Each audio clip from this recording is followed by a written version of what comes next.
Et dans cette rubrique, en ce jeudi à J-3 du Grand Steeplechase de Paris, on a le plaisir, l'honneur d'accueillir Christophe Pieux. Bonjour Christophe.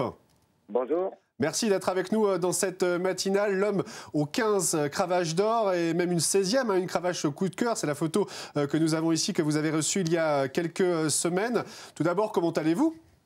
Ça va, très bien, merci. En vacances? Bah oui, hein, vacances retraite, quoi. Ça se passe bien? Oh, on s'ennuie un peu à la retraite. Hein. Donc vous suivez les courses, j'imagine, de près? Oui, je regarde, je me tiens un petit peu au courant encore quand même. Bon, on est à J-3 du Grand Steeplechase de Paris. C'est une course, une épreuve, un événement avec lequel vous avez eu une histoire d'amour avec des hauts, des bas. Ça a été compliqué dans ce Grand Steeple. Bah oui, bon, bah, vous savez, hein, même avec une première chance, rien n'est acquis. Hein, on a eu des exemples, plusieurs exemples. Voilà, bon, il y a eu des joies, il y a eu des malheurs, mais bon, ça fait partie des courses. C'est vrai que vous avez notamment dominé de la tête et des épaules avec ces cravaches d'or consécutives les années 90. Il n'y a pas eu de victoire dans les années 90 dans ce Grand Steeplechase de Paris. Il vous a fallu attendre 2003 et une certaine ligne marine. On va revoir les images de ce premier succès. Est-ce que c'était un succès en forme de soulagement finalement?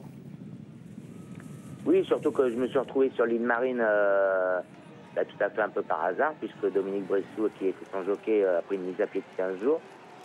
Donc quand Christophe Aubert m'a proposé d'être associé à elle, j'ai pas hésité, sachant que j'avais jamais pu gagner le Grand Steeple. Il m'a fallu 11 ans pour le gagner. Bon, j'ai pas hésité. Vous n'avez pas loupé, on a vu que vous avez gagné avec de la marge ce jour-là. C'était déjà Christophe Aubert, l'homme de Meat Dancer. Du coup, vous regardez Meat Dancer d'un autre œil? Surtout que Meat Dancer, c'est un cheval dont j'ai été associé pendant plusieurs années. Donc, je le connais très bien et puis c'est un crack, quoi. On est obligé de le suivre. Il lutte pour une 4e victoire, un record. C'est d'ailleurs la question de la semaine. Vous, si je vous pose la question, est-ce que pour vous, Meat Dancer va remporter un 4e titre? Est-ce que c'est votre favori? Ce ne sera pas mon favori. Bon, c'est vrai qu'il a fait une superbe rentrée. Ensuite, il a un petit peu déçu dans la dernière préparatoire. Bon, j'en ai discuté un petit peu avec Christo. Il m'a dit que le cheval était vraiment au top. Il aura l'expérience pour lui. C'est un marathonien, on le sait. On l'a vu dans le dernier Grand Steeple, on le croyait battu. Il est quand même venu chercher la victoire. Il faut s'en méfier, c'est un vieux briscard. En effet, juste hier, on était avec Pierre Bigot. Pierre Bigot qui nous parlait de sa victoire en l'an 2000 avec Vieux Beaufet. Il nous a raconté l'anecdote comme quoi ce jour-là, c'était un gros coup dur pour vous, hein, 2e ce jour-là. Ça a été surtout un gros coup dur, surtout pour Orjac. C'était vraiment mon cheval d'une vie. Et donc, à 10 ans, quand il lui manquait vraiment... Pour boucler la boucle, il lui fallait ce Grand Steeple et quand il est venu me chercher sur le poteau, ouais, je me suis effondré. Exactement, c'est ce qu'on nous a dit. Alors justement, vous avez connu des bonheurs. L'île Marine a été le premier. Malheureusement, on va, sans vouloir remuer le couteau dans la plaie, on va parler un petit peu des malheurs parce que vous avez tout connu dans cette épreuve mythique. Notamment, on va le voir en image. Il y a eu des chutes, évidemment. Il y a eu cette chute au départ, notamment. Truc incroyable.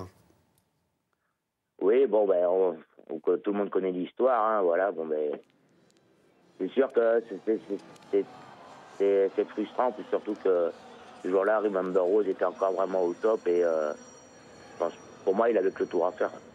D'accord, donc on vous voit là encore dans le gazon, et puis il y a eu l'année dernière, votre dernier Grand Steeple, Rialco, qui s'annonçait bien.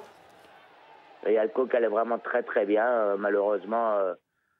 Le cheval, je pense qu'il s'est fait peur sur les gros et il a tendance un peu à paniquer maintenant en arrivant dessus.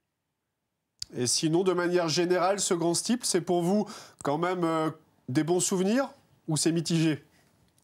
Non, bien sûr, non, c'est toujours de bons souvenirs, de grands souvenirs. Hein, ça, non, il n'y a rien à dire. Eh bien justement, on va voir le dernier grand souvenir, cette dernière victoire avec Remember Rose. C'était en 2009 déjà. Surtout que ce jour-là, oui, c'est vrai qu'on a eu beaucoup de chance. Hein, ça aurait pu très mal se passer. vu que j'avais accroché la liste et j'ai eu une fracture du pied, j'ai failli éjecter. Donc c'est vrai que ce jour-là, on vient de loin, quoi. De toutes vos blessures, cette fracture du pied, c'est peut-être celle à laquelle vous tenez le plus finalement. Bah disons qu'il y a une petite anecdote, quoi, c'est ça qui est marrant. Non, non, il y a... Ça fera partie des souvenirs. Ah, c'est vrai que j'avais la chance d'être à Auteuil ce jour-là. J'étais pas loin de vous. La botte, le pied était dans un sale état. Après coup, on a même du mal à comprendre comment vous avez pu finir ce Grand Steeplechase, parce qu'au moment du choc, on est très très loin de la fin. C'est quoi? C'est l'adrénaline? Bah, disons, ouais, c'est vrai qu'il reste un tour complet à faire quasiment, puis tout l'extérieur à passer. Mais bon, c'était pas le coup de la fracture. La fracture à chaud, c'est pas grave. Vous y pensez pas. Il reste un tour, mais bon, le tour, il est assez vite fait, quoi. Là, vous pouvez supporter la douleur. Mais le pire, c'est que la selle avait reculé carrément jusqu'au flanc. Et la selle, elle est restée comme ça, en passant tous les gros de l'extérieur, sans bouger. C'est un miracle, quoi. C'est à refaire, vous allez le faire, je sais pas, 10 fois. 9 fois, je suis sûr que la selle, elle tourne. Et puis si vous regardez les images après le poteau, vous regardez la sangle, elle est carrément au flanc. Il n'y a plus rien qui tient. Si on vous raconte le scénario avant la course, vous n'y allez pas, quoi. Ah, mais c'est un miracle. Ah oui. Christophe, vous avez dit donc, que Middenser n'était pas votre favori. Alors, rapidement, qui sont vos chouchous? Qu'est-ce que vous avez observé parmi les favoris? Est-ce que les favoris annoncés, Belle la Vie et Farlo Desmottes, sont les vôtres?